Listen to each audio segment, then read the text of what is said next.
જે તો ઢોરું પાવાનો વારો આવી ગયો તો વાત પહેલેથી સમજાવું હાવજો.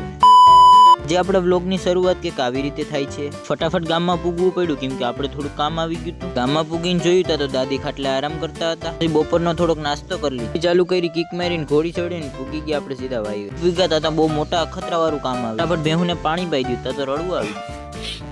ફૂલ આરામ કરીને જોયું તો અહીં વેલ્ડિંગનું કામ આવ્યું. વેલ્ડિંગમાં પાવર ઘટતો હતો એટલે ઓલો ભાઈ માંથી સાપુ દબાવતો હતો. કોઈને કીધા વિના ફટાફટ ખુફિયા મિશન ચાલુ કરી દીધું. મંગલ બાજુ એક પતંગ ઉડીને આવી, દોરો જ મળ્યો. પતંગ તો મળી હતી, પતંગ બીજા લઈ ગયા. इसका मतलब समझे दया ત્યાં તો નથી એમ જો પણ તમે બધી સમજી જાય. એ વહીતા નાસ્તો કરવા બેઠા હતા તા ભાઈનો ફોન આવ્યો કે ખોરા હાથી ઉપાડી આવ્યો. પાછો આજે કાળો ઘોડો આવી ગયો એટલે લઈને ફટાફટ ગીત ગાતા ગાતા નીકળી. તમને કયું ગીત ગમે કોમેન્ટ કરી દેજો. પછી રસ્તામાં જોઈ લીધી જેક સ્પેરોની બોટ ને કોઈ દી રિયલમાં તો નથી જોઈ, ફાકા મારીને કાયમ જો. બેઠા ભૂખ લાગી ગઈ પછી થોડોક નાસ્તો મંગાવી લીધો. આવી ગયો એટલે ફટાફટ કિક મારી લેપવારી છે પણ ઘેર પી ગયા તો બીજું કામ આવ્યું.